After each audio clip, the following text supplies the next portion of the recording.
चला मित्रांनो, आता पुढचा टॉपिक घेऊन येतोय वनस्पती.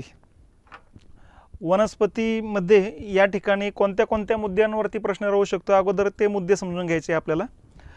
नंबर 1, वनाबाबतच्या संकल्पना अगोदर आपण समजून घ्यायचे. नंबर 2, पर्यावरणविषयक जे काही सध्या जे दिन जागतिक स्तरावरती साजरे केले जातात ते समजून घ्यायचे. नंबर 3, सध्याची स्थिती. दर 2 वर्षातून आकडेवारी या ठिकाणी वनाबद्दल भारत सरकार प्रकाशित करीत असते. त्या वनाबद्दलची आकडेवारीची थोडक्यात विश्लेषण या ठिकाणी आपल्याला करायचे.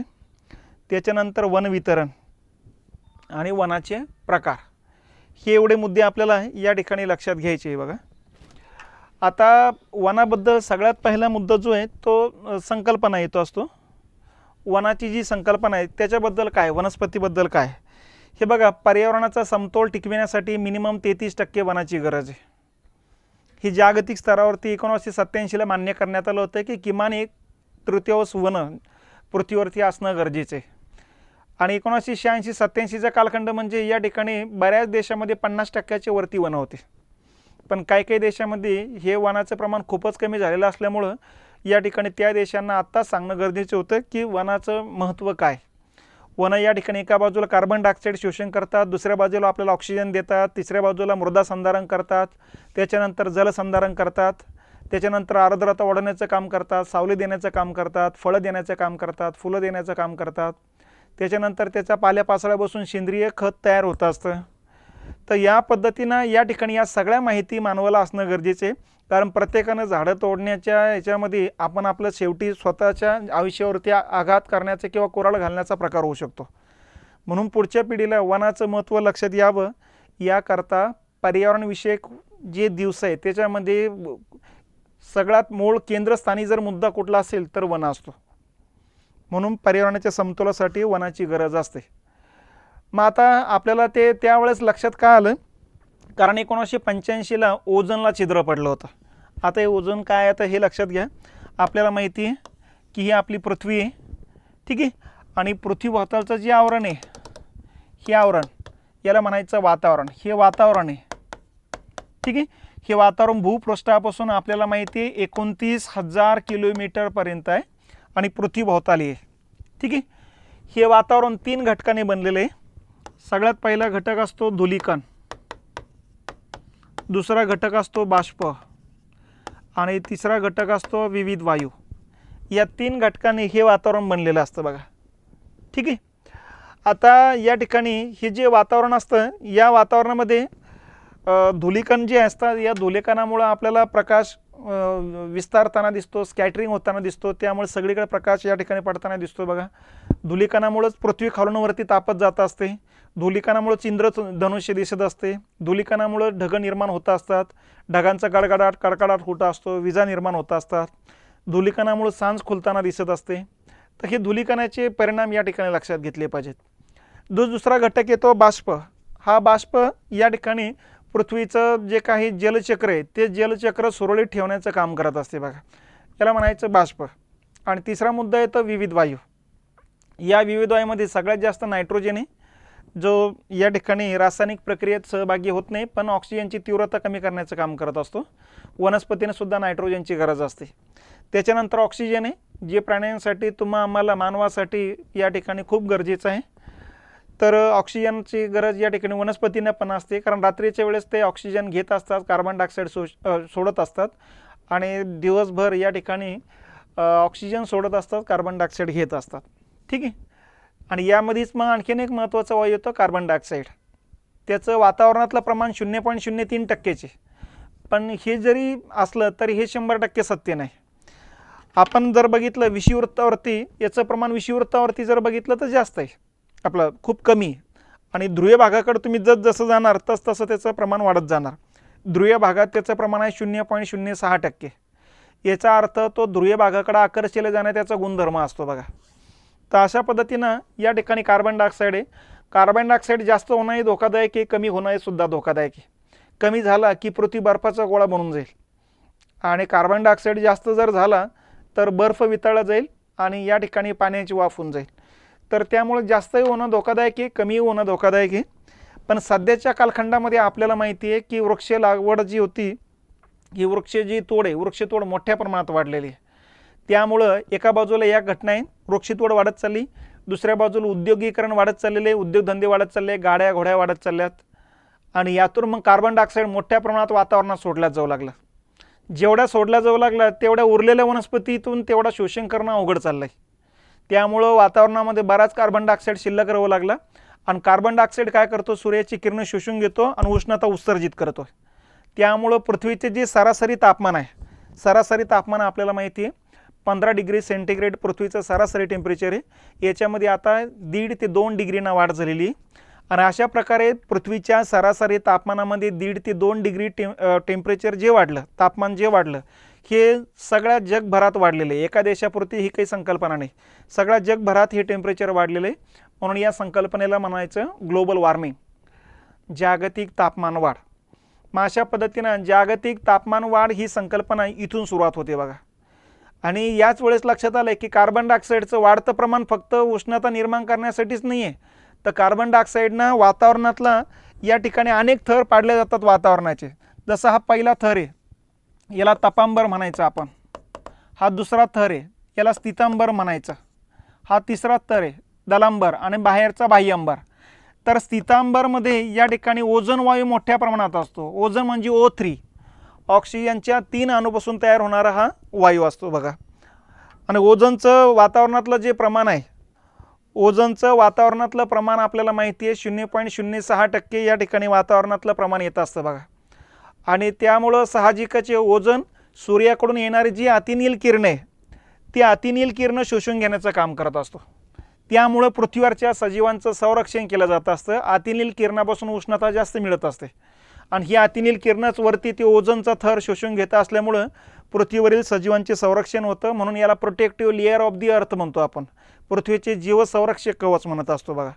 तर अशा पद्धतीनं हे पृथ्वीचे जीवसंरक्षक कवचाचा जो पट्टा येतो असतो, हा पट्टा जो आहे जेवढ्या प्रमाणात राहायला पाहिजे तेवढ्या प्रमाणात राहिलेलं नाही. कारण वातावरणात वाढत असलेल्या कार्बन डायऑक्साईडनं मग ते ओझोनचे कण खायला सुरुवात केलेली आणि म्हणून ओझोनचा जो थर आहे विरळ होत गेलेला आहे. विरळ होत होत होत दक्षिण ध्रुवावरती ओझोनला चायनाच्या क्षेत्रफळा इतकं छिद्र पडलेले आणि याचाच परिणाम मग अतिनील किरणं आता रोखण्याच्या ऐवजी थेट पृथ्वीकडे येऊ लागले आणि म्हणून पृथ्वीच्या सरासरी तापमानात वाढ होत चाललेली. मग ही ओझोनला छिद्र पडल्याचं सर्वप्रथम आपल्याला समजलं 1985ला.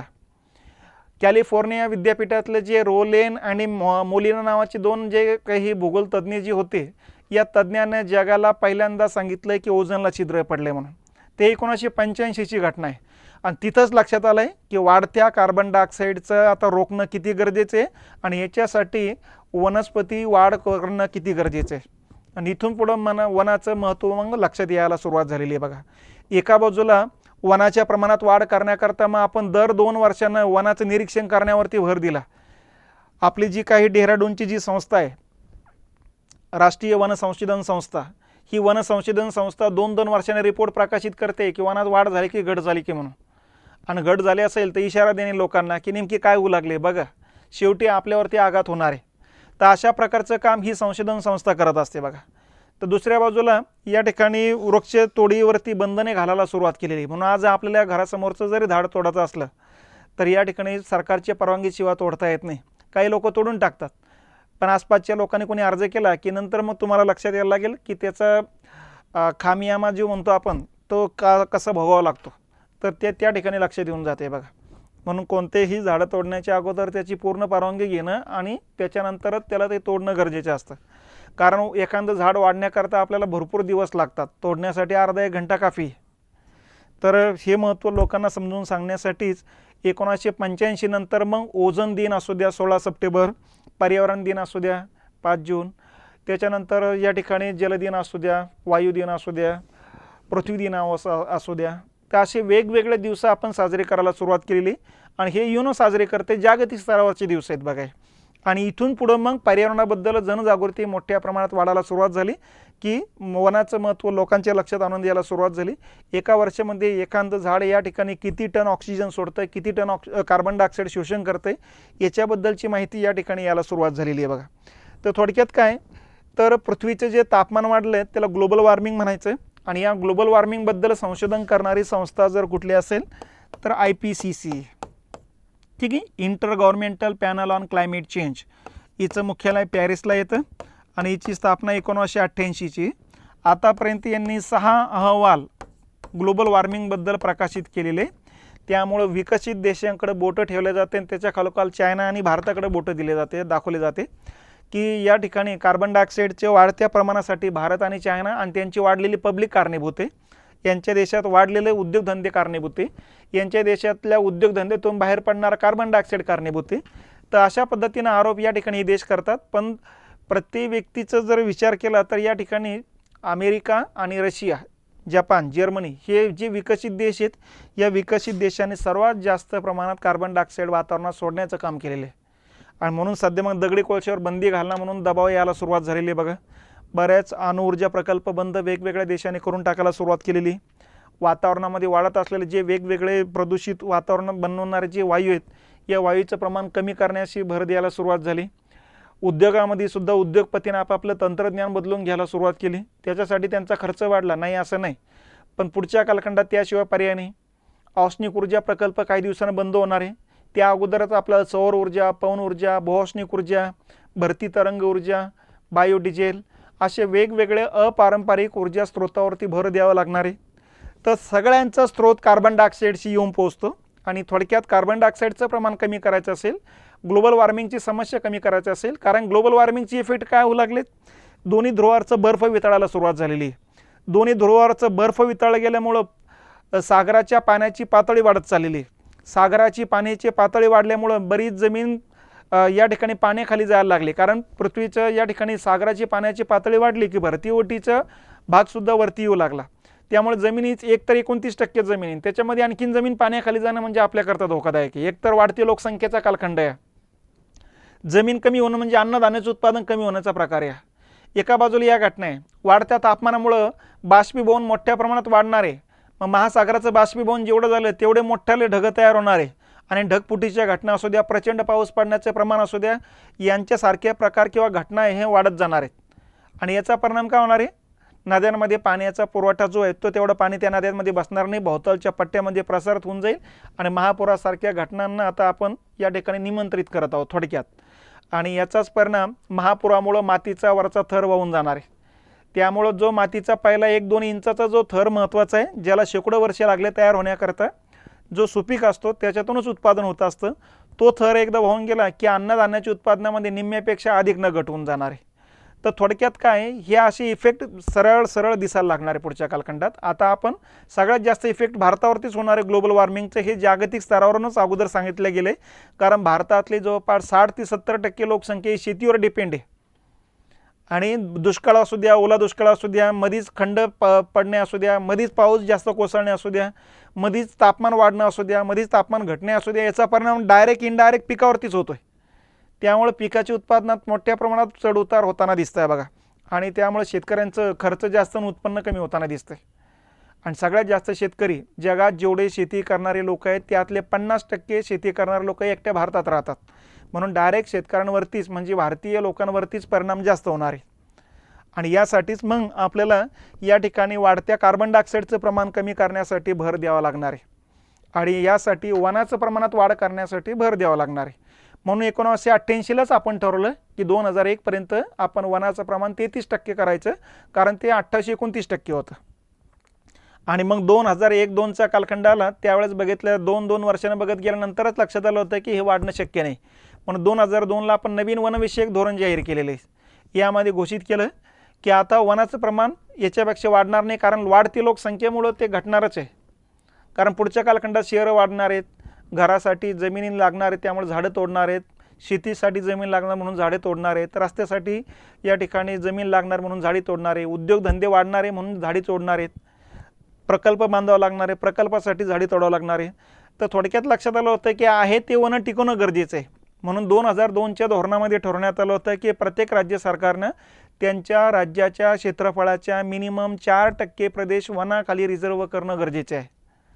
आणि म्हणून सध्या मग प्रत्येक राज्य सरकार या ठिकाणी त्यांच्या राज्याचा मिनिमम 4% प्रदेश वनाखाली जावा याकरता जंगलाचा थोडा जरी भाग असला तर अभयारण्य किंवा राष्ट्रीय उद्यान म्हणून घोषित करायला सुरुवात केलेली आहे. यातून मग भारतभरात राष्ट्रीय उद्याने अभयारण्याची संख्या वाढायला सुरुवात झालेली आहे बघा. तर एका बाजूला ह्या घटना आहेत, दुसऱ्या बाजूला 2-2 वर्षानंतर वनविषयक रिपोर्ट यायला सुरुवात झालेली. सर्वात शेवटचा रिपोर्ट 2021ला आलेला आहे बघा. ठीक आहे, 18व्या क्रमांकाचा रिपोर्ट आहे तो, 17व्या क्रमांकाचा. आता 18व्या क्रमांकाचा रिपोर्ट या वर्षी येऊन जाईल. त्या रिपोर्टचं आणखी मग आपल्याला समजेल की मागच्या 2 वर्षामध्ये वनाचं प्रमाण वाढलं की घटलं. ठीक आहे, मग 2021च्या रिपोर्टनुसार आता आपल्याला पुढची माहिती घ्यायची, कारण सद्यस्थिती म्हणतो आपण त्याला, ही सद्यस्थितीसुद्धा आपल्याला बघायची. पण त्या अगोदर पर्यावरणविषयक जे काही दिवस आहेत ते पर्यावरणविषयक दिवस या ठिकाणी लक्षात घेतले पाहिजेत. हे एवढ्या दिवशी पर्यावरणविषयक दिवस आहेत बघा. हे त्यातला पहिला दिन येतो असतो 14 जानेवारी, हा भूगोल दिन असतो. C.D. देशपांडे जे आहेत भूगोल तज्ज्ञ, यांचा हा जन्मदिवस आहे. यांनीच भूगोलाला शास्त्राचा दर्जा देण्याचं काम केलं होतं. त्यांचा जन्मदिवस हा भूगोल दिन असतो. त्याच्यानंतर 21 मार्च हा या ठिकाणी जागतिक वन दिवस असतो. या ठिकाणी वनाचं जे प्रमाण कमी होऊ लागलं त्याचे धोके काय ते मानवाच्या लक्षात आणून देण्यासाठी हा दिवस साजरा केला जात असतो बघा. ठीक आहे, तर हा जागतिक वन दिवस असतो. त्याच्यानंतर 22 मार्च हा जागतिक जल दिन असतो. सगळ्यात खतरनाक किंवा सर्वात धोकादायक प्रदूषण कोणतं, तर जल प्रदूषण असतं. कारण त्याचा संबंध आपल्या पोटाशी आणि पोटाचा संबंध आपल्या शरीराशी. म्हणजे या ठिकाणी आपल्याला मूळ जे आजाराला सुरुवात होते त्या पोटामध्ये गेलेल्या अन्न पाण्यामुळेच होतं. आणि मेजॉरिटी या ठिकाणी देशामध्ये प्रदूषित पाणीच या ठिकाणी त्या देशातलं अनारोग्य वाढण्यासाठी कारणीभूत आहे, त्या देशातलं आयुर्मान कमी करण्यासाठी कारणीभूत आहे. आणि म्हणून या ठिकाणी शुद्ध पाणी मिळणं गरजेचे आहे शरीरासाठी, कारण शरीराचा सगळ्यात मोठा पार्ट हा पाण्याने बनलेला आहे. आपल्याला माहिती आहे रक्तामध्ये जवळपास 95% पाणी असतं. ठीक आहे, आपल्या शरीरामध्ये 65-75% पाणी असतं. आणि हेच पाणी जर अशुद्ध असेल तर साहजिकच संपूर्ण शरीरावरती, मेंदूवरती याचा परिणाम होतो आणि व्यक्तीच्या आरोग्यावरती परिणाम होऊन उत्पादनात घट होऊन जाते. म्हणून मग शुद्ध पाण्याचं महत्त्व लोकांच्या लक्षात आणून देण्यासाठी 22 मार्च हा जागतिक जल दिवस असतो बघा. ठीक आहे, त्याच्यानंतर 23 मार्च हा जागतिक हवामान दिन आहे. 1881 ते 84च्या कालखंडामध्ये, या कालखंडामध्ये जगाचा पहिल्यांदा हवामानविषयक नकाशे तयार करण्याचं काम झालेले आहे. त्यानिमित्ताने त्याची आठवण म्हणून 23 मार्च हा जागतिक हवामान दिन म्हणून साजरा करत असतो. हवामानात वाढत असणारे बदल या ठिकाणी लोकांच्या लक्षात आणून देण्याचं काम या निमित्ताने केलं जात असतं. त्याच्यानंतर 22 एप्रिल हा दिवस जागतिक वसुंधरा दिन किंवा पृथ्वी दिवस म्हणतो आपण, त्या निमित्तानं साजरा करत असतो बघा. मग आता या ठिकाणी हे लक्षात घेतलं पाहिजेत की 1992ला ब्राझीलचे एक शहर आहे रिओ डी जानेरो म्हणून, या ठिकाणी पृथ्वीवाद्यांची पहिली बैठक झाली होती आणि तिथंच घोषित झालं होतं की हा दिवस इथून पुढं आपण वसुंधरा दिन किंवा पृथ्वी दिन म्हणून साजरा करायचा आहे. या निमित्तानं पृथ्वीला धोका कशा बसून नये तो धोक्याबद्दल जनतेला माहिती द्यायची आणि त्या धोक्यावरती सरकारनं मग या ठिकाणी तो धोका आणखीन वाढणार नाही याची काळजी घ्यायची. तर हा या ठिकाणी वसुंधरा दिवस असतो. त्याच्यानंतर 5 जून जागतिक पर्यावरण दिवस असतो. हा 1972ला पर्यावरणवाद्यांची पहिली बैठक स्वीडनची राजधानी स्टॉकहोमला भरली होती बघा. आणि त्याच ठिकाणी ठरवण्यात आलं होतं की पर्यावरणाबद्दल जनजागृती करण्यासाठी 5 जून हा दिवस पर्यावरण दिन म्हणून साजरा करायचा. आणि मग 1973 पासून हा दिवस पर्यावरण दिन म्हणून साजरा करायला सुरुवात केलेली आहे आपण. आणि त्याच्यानंतर 16 सप्टेंबर हा जागतिक ओझोन दिवस आहे. आलं लक्षात. मग आपल्याला माहिती आहे ओझोन हा ऑक्सिजनच्या 3 अणूपासून तयार होतो, म्हणून त्याला O3 म्हणण्यात असतो आपण. आणि ओझोन भूपृष्ठापासून 23 ते 50 किलोमीटरच्या पट्ट्यामध्ये असतो बघा. आणि ओझोन सूर्यापासून येणारी अतिनील किरणे अल्ट्राव्हायोलेट रेज शोषून घेण्याचं काम करत असतो. जी जास्तीत जास्त उष्णता प्रसारित करण्याचं काम करतात ती किरणे शोषून घेण्याचं काम करत असतो बघा. तर अशा पद्धतीनं हा या ठिकाणी ओझोन दिवस असतो. ओझोन दिवस 16 सप्टेंबर 1987ला मॉन्ट्रियलला जी काही परिषद भरली त्या परिषदेमध्ये ओझोनचं संरक्षण करण्यावरती भर दिला होता. आणि त्यानिमित्तानं मग 87 पासून हा दिवस ओझोन दिन म्हणून साजरे करायला सुरुवात केलेली आहे. तर हे पर्यावरणविषयक जे काही दिवस आहे हे एवढे दिवस महत्त्वाचे आहे आणि हे जागतिक स्तरावर साजरा केला जातो. फक्त भूगोल दिन राष्ट्रीय स्तरावरती साजरा केला जात असतो. बाकीचे सगळे दिवस जागतिक स्तरावर साजरे केले जात असतात. ठीक आहे, आपण 2 मुद्दे आता क्लिअर केले. एक तर वनाबद्दलची संकल्पना आणि दुसरा पर्यावरणविषयक दिवस.